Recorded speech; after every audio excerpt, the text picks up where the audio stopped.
We made it. Grocery prices are coming down.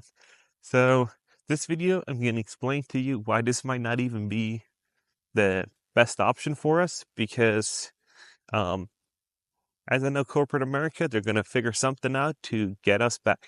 So let's jump into the video from the news, and I'll see you on the other side, and we're going to see how much food and prices decreased. So let's jump into it. This morning, new discounts in aisles across America. What we value most shouldn't cost more. With Target hoping for hot summer sales, now lowering the prices of 1,500 items, with thousands more ahead in the coming months. Many of the deals include groceries and family staples like milk, meat, bread, fresh fruit and vegetables, diapers, paper towels, and pet food. For example, Target's store brand organic baby spinach will drop to $2.99, a 30-cent savings, and Clorox scented wipes will go from $5.79 to $4.99, a savings of 80 cents. Okay, so as you guys saw, huge savings. Spinach came down 30 cents. I don't know if this is a win. I don't think it's a real win in the long run, because as a business owner, how would I go about this? Okay, so there's a few things that I could do to keep my profit margins the same, because in corporate America, everything needs to be around profit, right? So either they're going to say, hey, we're going to decrease prices for a little while, and then all of a sudden we're going to swoop it, take that product, rebrand it, and actually offer a smaller size for the same price. So they're saving money, profit stays the same, and they're just going to offer you less spinach for the same amount of price, right? That is one option. And I could see them actually do that all these grocery stores are slashing prices, are saying that we're gonna give you a discount right now, but in 3 to 4 months we got a new packaging coming out that's gonna be smaller, less weight, same price. So that's one way of doing it, right? Second is they can offer you cheaper packaging, less or hormones or whatever they do with the spinach or whatnot, so that they can actually keep their profit margins, right? So they stack it, they have less quality control, they do something, and they still offer you the same product, right? Or they at least try to at a cheaper rate. That is another way of doing it. So instead of having the box, in a hard plastic, they're just gonna do it in a loose, in a normal bag, like in one of these other ones, and then they just serve it like that, so they can stack it in a truck more, and that's it. Saves money, less packaging, another win for the corporation, right? So in the short run, in the coming weeks, we as consumers kind of won because we chose to not buy it, right? But that is only a partial win, because like I said, in the long run, they're going to keep the prices up. And there's other videos out there saying that just because the prices are down today doesn't mean that they're going to be down tomorrow, right? They might say we lowered a little bit to ease the consumer. And one thing is that these grocery stores do is to offer deals like Costco, right? They do that rotisserie chicken for $4.99 all the way in the back. And then then you got to go through, and if you get one item that is overpriced by a certain amount, it's still a win, right? And my reasoning with packaging is also that the chicken in Costco used to be in a little container, right?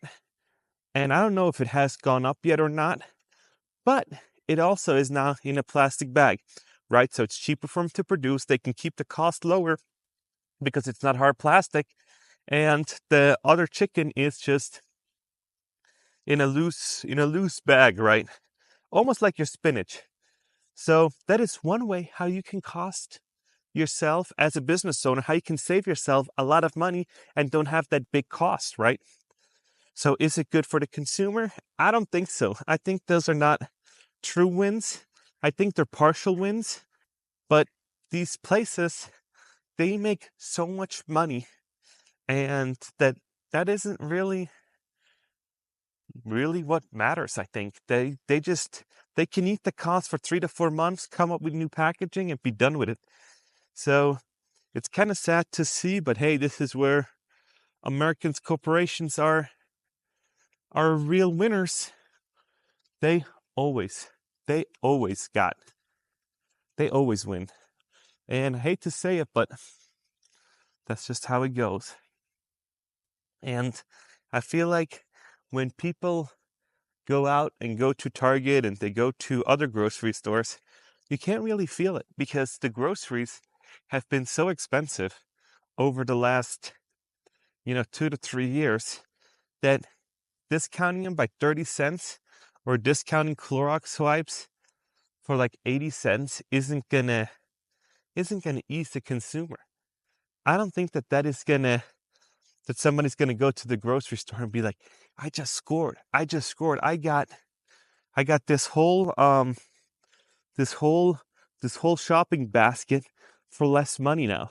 So let's look at it. So you buy Clorox wipes, you buy that, and your whole savings for these would be like $1. And how much is $1? Nothing. Nowadays, $1, unfortunately, isn't worth much anymore.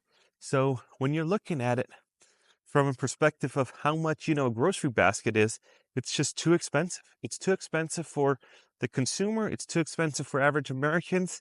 And yeah, it's too expensive to exist now. And they're saying, oh, you gotta make more money. You gotta do all that. Yeah, but then all these layoffs, replacements by AI, how are you gonna support your family? How are you going to make up that money that they just increased the prices by? And they're saying, oh, real estate's gonna crash, all this, we're gonna crash real estate, it's gonna all go down. No, it's not gonna come down because somebody said today that if inflation goes up and the cost of good goes up, your debt that you've taken out at 3% basically got devalued, right? So if you're starting to make 10, 20, 30% more money just because of inflation on your service of your debt, that's a good thing that you've taken out a long time ago, right? Not if it's at 30%, but if it's like at 3%, your mortgage, something like it, you don't have to worry too much about it. Because then, inflation's going like this, and your debt service to the bank's like this. So you're actually ahead because you took out a loan. And when I look at how much a grocery basket is at Trader Joe's, I used to pay like before the pandemic, a full grocery basket was like $70. Now it's $100. So, and I'm still getting about the same amount of stuff. I'm still spending the same amount of time in the grocery store. And so the question now is, how much was that a win for the consumer? And I can't grasp it, but I don't think this is, in the short term, we won. But we won the battle, but not the war. That's like a saying that, that people say, because we're just not, as Americans, we're always at the end of the, we're always at the end of the line. Corporations come first. They need to make a profit. And corporations don't even really care too much about, you as consumer, because they're just worried about shareholders. So you're not in any of their concerns because they just need to make money. And if they can make money, if they can make good money selling the same amount or the less amount for the same amount of profit, they're golden. So I had a comment the other day on my YouTube video that said, oh, McDonald's is down 10% or something. They said, oh, McDonald's eating, the products at McDonald's, they sold like 10% less hamburgers. Yeah, but they almost make the same amount of money. So what does that mean? Well, if you are a corporation and you basically can increase your prices, you can take like 10% off of your, if you have that in the margin of error, the 10%, right? And I saw a video that about that that's really interesting, and they explain it kind of like this. If you take 10% off of, you're going to sell 10% less goods, right? If you sell 10% less goods, then that means there's 10% less stress on your kitchen, 10% less stress on employees. And what you can do then is cut 10% of your company, right? So that means that you can cut 10% of your shift to keep the stress level the same, right? So that means actually that if you had 10 people working in the kitchen and you have 10% less demand, that means you can let somebody go. And that means that you can still make the same amount of money at the end of the day with just cutting 10% of your workforce, of your service people that need to work. So at the end of the day, it's a win for them, because then the cook's not stressed out, the cashier's not stressed out, the machines aren't that stressed out, because it's just, you have to work rapidly because of those meals that they got. And now it's funny because they're now also saying that we gotta come back with cheaper prices because some people are sensitive now. No kidding, Sherlock. No kidding. We need to cut prices. But just cutting prices won't do it. Offering a value meal, and they're making ads on TikTok, on YouTube, on TV, that they're bringing back that $5 meal, $5 value meals. That's not the direction that they're going to be going towards. They're going to be going towards keeping the money, keeping prices a little bit higher, and make less hamburger, but kind of keep the profits high, right? So there's going to be a sweet spot where you eliminate 10, 20, 30% of your core customer base, but you're going to offer it at a higher price. So you're going to get a higher clientele a little bit, right? And you cut out let's say the poor people almost, right? The people that go and get a $5 coffee, or, they used to have these buy one and get one free, or buy one for $1. So they're cutting out some of their core customers, but that doesn't matter because other customers will subsidize that, right?